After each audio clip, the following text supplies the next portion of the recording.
Hello and welcome to our YouTube channel Bayan Legal Awareness. In this video, we are going to discuss an important section of Indian Evidence Act 1872. It is section 10 of Indian Evidence Act. It is regarding conspiracy. Its heading is things said or done by the conspirator in reference to common design. समान परिकल्पना के बारे में षड्यंत्रकारी द्वारा कही या की गई बातें। तो ये सेक्शन 10 है, इसको हम डिस्कस करेंगे। ये इसकी हेडिंग है समान परिकल्पना के बारे में षड्यंत्रकारी द्वारा कही या की गई बातें। तो जो ये सेक्शन है वो सिविल और क्रिमिनल दोनों केसों से संबंधित है। ये इस बात की जानकारी हमें इस लाइन को पढ़ने से मिलती है, जो सेक्शन के अंतर्गत पहली लाइन दी गई है, two or more person have conspired together to commit an offence of the actionable wrong or an offence or actionable wrong. दो या अधिक व्यक्तियों ने अपराध या अनुचित दोष करने के लिए मिलकर षड्यंत्र किया है। तो इन्होंने षड्यंत्र किस लिए किया है? कोई एक्शनेबल रॉन्ग के लिए या फिर कोई ऑफेंस के लिए। तो ये क्रिमिनल लाइबिलिटी के से भी संबंधित है और ये सिविल लाइबिलिटी से भी संबंधित है ये सेक्शन। तो ये दोनों केसों से संबंधित है, क्योंकि जो अनुचित जो इसमें एक्शनेबल रॉन्ग की बात की गई है वो सिविल के संबंध में की गई है और जो ऑफेंस की बात की गई है वो क्रिमिनल के संबंध में की गई है। तो this section is relating to both cases, civil और क्रिमिनल। तो इस सेक्शन 10 का जो यूज़ है वो दो बातों को साबित करने के लिए किया जाता है कि षड्यंत्र हुआ था या नहीं हुआ था। इसको साबित करने के लिए the existence of the criminal conspiracy, इसको साबित करने के लिए सेक्शन 10 का यूज़ किया जाता है। और दूसरा सेकंड यह साबित करने के लिए कि कोई व्यक्ति कॉन्स्पिरेसी का पक्षकार है या नहीं। The any person is party of whether any person is party of conspiracy is or not। तो ये दो चीज़ें साबित करने के लिए कि कोई व्यक्ति क्या कोई षड्यंत्र का अस्तित्व है या फिर कोई व्यक्ति षड्यंत्र का पक्षकार है या नहीं, इन दो चीज़ों को साबित करने के लिए सेक्शन 10 का यूज़ किया जाता है। तो फ्रेंड्स, हम इस सेक्शन को देख लेते हैं, इसके एसेंशियल एलिमेंट देख लेते हैं। हम इसको सेक्शन को पढ़ेंगे और इसी में से इसके एसेंशियल एलिमेंट को निकालेंगे। तो हम पढ़ना शुरू करते हैं। Where there is reasonable ground to believe that two or more person have conspired together to commit an offence or an actionable wrong. तो यहाँ पर जब ये विश्वास करने का कारण है कि दो या अधिक व्यक्तियों से कोई दो या दो से अधिक व्यक्तियों ने कोई कॉन्स्पिरेसी, कोई एक्शनेबल रॉन्ग करने के लिए या कोई ऑफेंस करने के लिए की थी, बिलीव टू कॉन्स्पायर्ड की थी। तो उन्होंने कॉन्स्पिरेसी की थी कि कोई एक्शनेबल क्लेम करेंगे या फिर कोई ऑफेंस करेंगे, इसके लिए उन्होंने कॉन्स्पिरेसी की है। तब क्या anything said or done written by one of the such person, तब उनमें से किसी एक व्यक्ति के, जिन व्यक्तियों ने ऐसी जो व्यक्ति ऐसी क्रिमिनल कॉन्स्पिरेसी के मेंबर्स हैं उनके द्वारा किसी भी एक व्यक्ति के द्वारा कही गई कोई बात या कोई लिखी गई कोई बात या फिर की गई कोई बात, सेड डन और रिटन। तो ये इन तीन चीज़ों में से कोई भी चीज़ किसी एक व्यक्ति ने, जो कि क्रिमिनल कॉन्स्पिरेसी का मेंबर है, उसने की है, तो in reference to their common intention, पर ये जो चीज़ उसने लिखी है, कही है या बोली है, तो ये सब एक किसके बारे में होनी चाहिए? उसकी कॉमन इंटेंशन के बारे में होनी चाहिए। उसकी कॉमन इंटेंशन के बारे में होनी चाहिए after the time when such intention was first entertained by any one of them.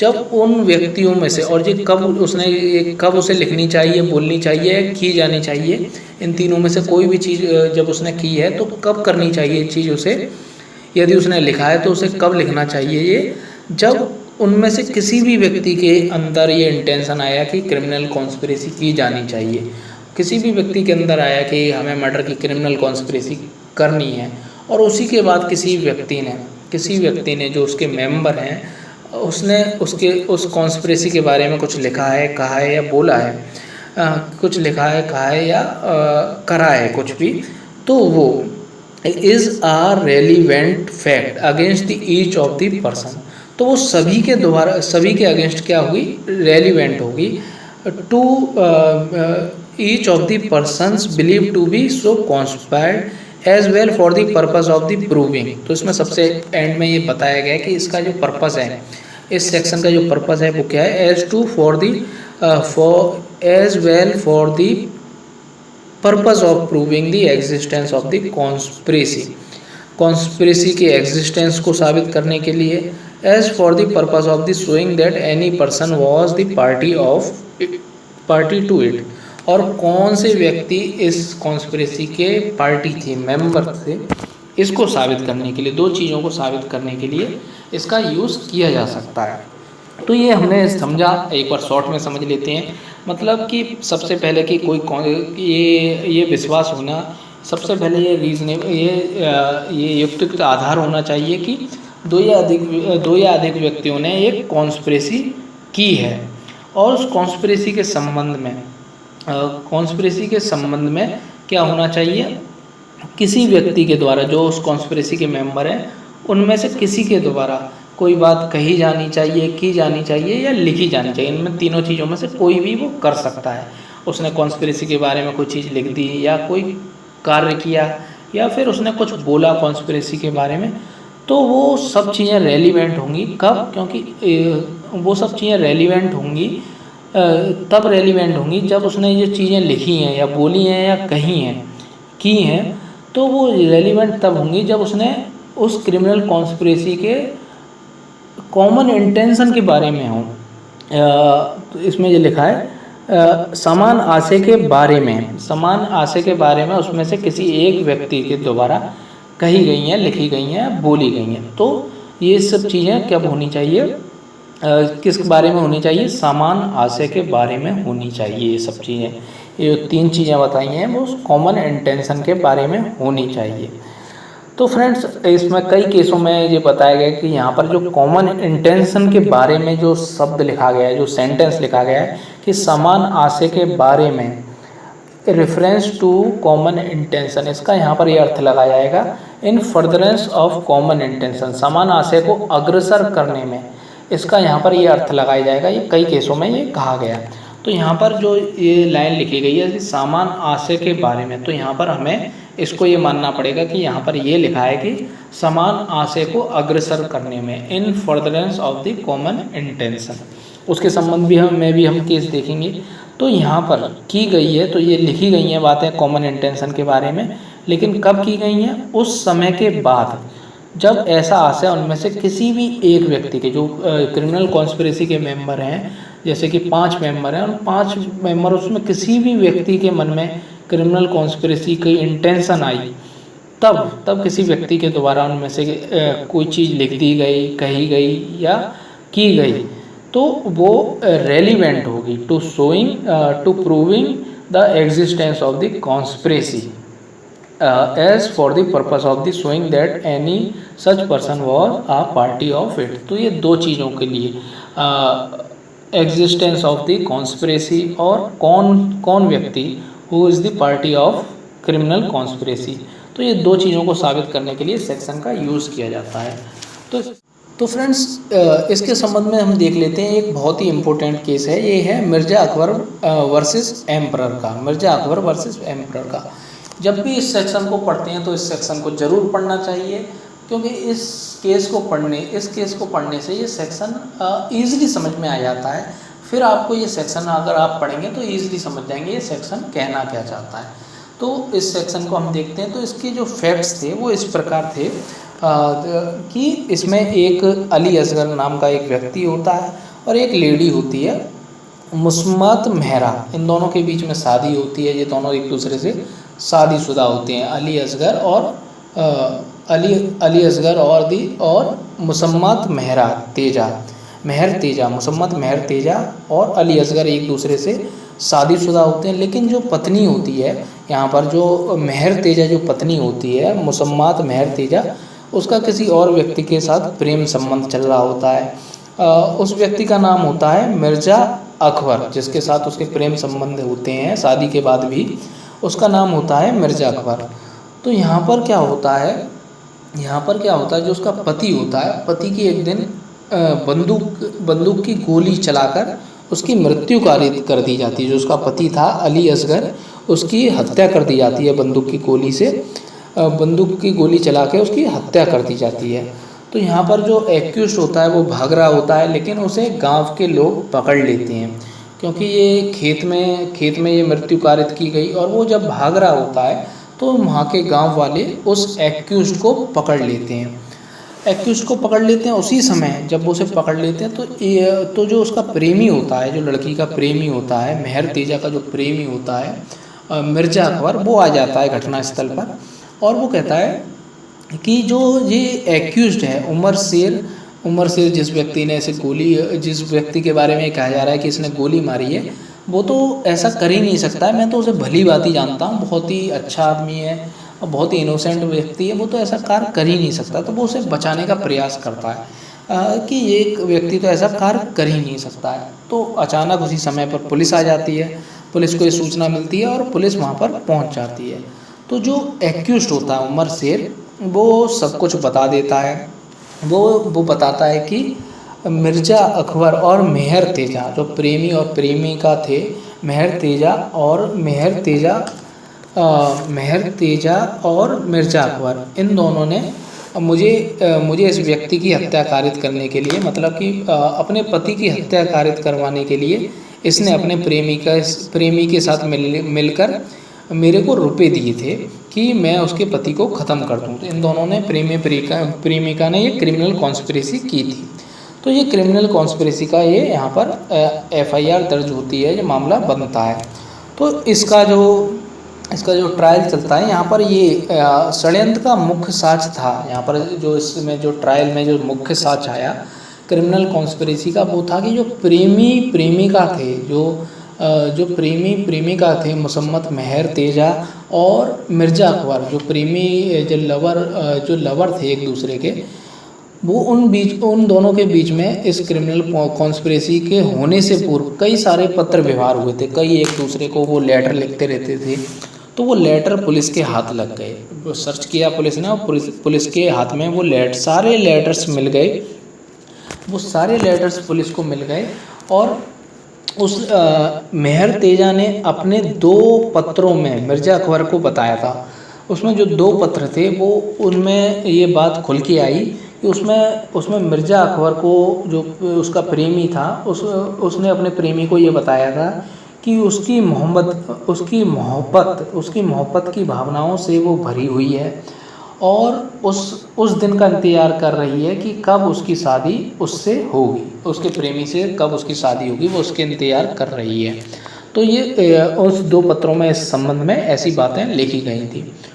उन पत्रों में शब्द भी पाए गए, उन पत्रों में ये शब्द भी पाए गए, मैंने पैसे का बंदोबस्त कर लिया गया। जो लड़की थी प्रेमिका, उसके पत्र में ये भी लिखा गया था कि मैंने पैसों का बंदोबस्त कर लिया है और आपको चाहिए कि कुछ और सोचे बगैर किसी आदमी का बंदोबस्त कर लें।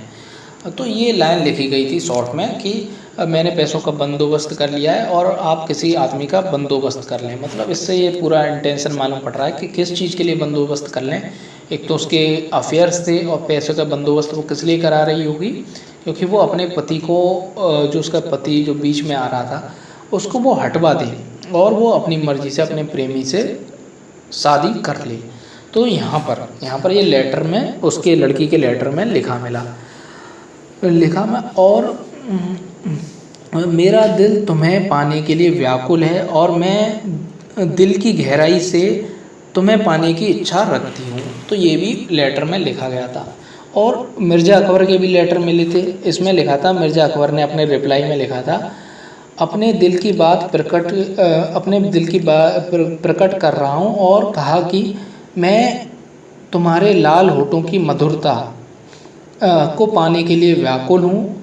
यह कहते हुए कहा कि तुम पैसे का इंतज़ाम रखना, मतलब वो उसे लेटर मिल गया था जिसमें ये लड़की द्वारा, जो प्रेमिका थी उसके द्वारा ये बात की गई कि मैंने पैसे का बंदोबस्त कर लिया गया है। और दूसरे रिप्लाई में जो लेटर भेजा गया था कि मैंने उस व्यक्ति का इंतजाम कर लिया है जिसके द्वारा हत्या कारित की जाएगी, उसके संबंध में ये लिखा गया था। तो ये पत्रों का व्यवहार, जैसे ही उन दोनों में से एक भी व्यक्ति के अंदर ये इंटेंशन आई थी, मतलब कि इसमें अगर देखा जाए तो महिला के अंदर ये पहली इंटेंशन आई, जो पत्रों का व्यवहार देखकर ये मालूम पड़ रहा है कि उस महिला के अंदर ये इंटेंशन आई कि मैं अपने पति को मरवा दूँ, जिससे कि मैं और मेरा प्रेमी शादी कर सकें, तो यहाँ पर उसने जैसी इंटेंशन एक व्यक्ति के, दोनों में से एक व्यक्ति के दिमाग में आई ऐसी इंटेंशन, तो उन्होंने उस इंटेंशन को अग्रसर करने में, इन furtherance of the common intention, उसको कॉमन आशय को अग्रसर करने में वो लेटर लिखना शुरू कर दिए। तो ये लेटर यहाँ पर रेलिवेंट थे क्योंकि यहाँ पर क्रिमिनल कॉन्स्पिरेसी से पहले जो कमिट हुई थी, क्रिमिनल कॉन्स्पिरेसी उससे पहले लिखे गए थे और इंटेंशन आने के तुरंत बाद लिखे गए थे। जैसे ही एक व्यक्ति के दिमाग में ये इंटेंशन आ गई कि हमें उस व्यक्ति का मर्डर कराना चाहिए, उसको हम दोनों, अब जो हमारे बीच में आ रहा है उस व्यक्ति का मर्डर करा देना चाहिए, तो उसके तुरंत बाद ये लेटर लिखे गए थे। तो यहाँ पर ये रेलिवेंट थे दिखाने के लिए कि यहाँ पर क्रिमिनल कॉन्स्पिरेसी हुई है, जो क्रिमिनल कॉन्स्पिरेसी हुई है उसके संबंध में ये रेलिवेंट साक्ष्य थे और ये साबित करने के लिए कौन कौन व्यक्ति यहाँ पर पार्टीज थे कॉन्स्पिरेसी के, और उसको साबित करने के लिए भी ये रेलिवेंट थे। तो ये बहुत ही ज़्यादा इम्पोर्टेंट केस है। लेकिन अगर ये लेटर और जो लेटर इसमें बाद में लिखे गए उसका यहाँ पर कोई भी रेलिवेंट नहीं है। जब क्रिमिनल कॉन्स्पिरेसी कमिटेड हो गई उसके बाद यदि इसमें ऐसे केस में यदि कोई लेटर लिखे जाते हैं तो वो सेक्शन 10 के अंतर्गत रेलिवेंट नहीं होंगे, वो किसी और सेक्शन के अंतर्गत रेलिवेंट हो सकते हैं, सेक्शन 6 के अंतर्गत एज आ सेम ट्रांजेक्शन हो सकते हैं, रेस जस्टे के पार्ट के जरिए सेक्शन 6 के अंतर्गत रेलिवेंट हो सकते हैं। सेक्शन 6 में जो रेस जस्टे का जो सिद्धांत दिया गया है उसके अंतर्गत रेलिवेंट हो सकते हैं, लेकिन सेक्शन 10 में ये रेलिवेंट नहीं होंगे अगर ऐसे खत यदि क्रिमिनल कॉन्स्पिरेसी होने के बाद लिखे जाते हैं। तो फ्रेंड्स इस केस में यही सब चीज़ें बताई गई कि ये भूतपूर्व बातों के ये सब ऐसे समय पर लिखी गई इसीलिए रेलिवेंट थी, यदि बाद में लिखी जाती तो ये रेलिवेंट नहीं होती। तो ये सेक्शन 10 है। तो हमने देखा ये सेक्शन 10 है। इसके संबंध में एक और केस है, ये है आर बनाम ब्लैक का। इसे कहते हैं आर बनाम ब्लैक का सिद्धांत। आर बनाम ब्लैक का ही केस है, इसे आर बनाम ब्लैक के सिद्धांत के नाम से भी जाना जाता है। इसमें ये कहा गया कि साक्ष्य विधि के प्रयोजन के लिए यह तथ्य ज़्यादा महत्व रखता है कि षड्यंत्र के एक पक्षकार द्वारा किया गया कार्य दूसरे के विरुद्ध साक्ष्य बन जाता है। ये इसमें सिद्धांत आया। इसमें जो सिद्धांत प्रकट हुआ वो ये आया कि जब कोई क्रिमिनल कॉन्स्पिरेसी होती है उसके एक मेंबर के द्वारा कुछ कहा जाता है, लिखा जाता है, किया जाता है, तो वो दूसरे व्यक्ति जो क्रिमिनल कॉन्स्पिरेसी के जो मेंबर थे उनके अगेंस्ट वो साक्ष्य बन जाता है। आर बनाम ब्लैक एंड टाई का मामला इस संदर्भ में सुप्रसिद्ध है। ब्लैक था वो एक कस्टम हाउस में माल उतारने के लिए एक चपरासी था और उसी स्थान पर एक टाई नाम का व्यक्ति था। उसी जो ब्लैक व्यक्ति था वो तो चपरासी था, वो माल को उतारता था कस्टम हाउस में, और दूसरा व्यक्ति जो टाई था वो निर्यात करने वालों का एजेंट था। वो एजेंट की तरीके का जो निर्यात करने वाले व्यक्ति थे उनका वो एजेंट के तौर पर कार्य करता था टाई। उन पर आरोप थे, इन दोनों पर षड्यंत्र करने के आरोप थे कि उन्होंने माल का निर्यात होने में जो टैक्स लगता है उस टैक्स को बचाने के लिए षड्यंत्र किया है, टैक्स चोरी का इन्होंने षड्यंत्र किया है। टाई जो व्यक्ति था यहाँ पर वो अपने पास 2 रजिस्टर रखता था। एक रजिस्टर में तो वो करके एक रजिस्टर में वो क्या लिखता था, उसमें से एक रजिस्टर था जो बिना करके माल निकालने के बारे में उपयोगी था। उसमें एक रजिस्टर में उसने ये लिखा था कि कौन सा माल ऐसा है कि उसमें बिना करके निकाला जा रहा है, निर्यात किया जा रहा है विदाउट टैक्स, उसके बारे में लिखा गया था। और दूसरा रजिस्टर था जो अपनी सुविधा के अनुसार अपनी सुविधा की बातें उसमें लिखी हुई थी। तो न्यायालय ने इसमें निर्णय दिया गया कि टाई के पहले रजिस्टर में दर्ज बातें दोनों के खिलाफ साक्ष्य थी, क्योंकि उसमें क्या लिखा गया था, जो टैक्स नहीं दिया गया उस माल के बारे में लिखा गया था, तो वो दोनों के विरुद्ध क्रिमिनल कॉन्स्पिरेसी को दर्शाने के लिए साक्ष्य थी, एविडेंस थी।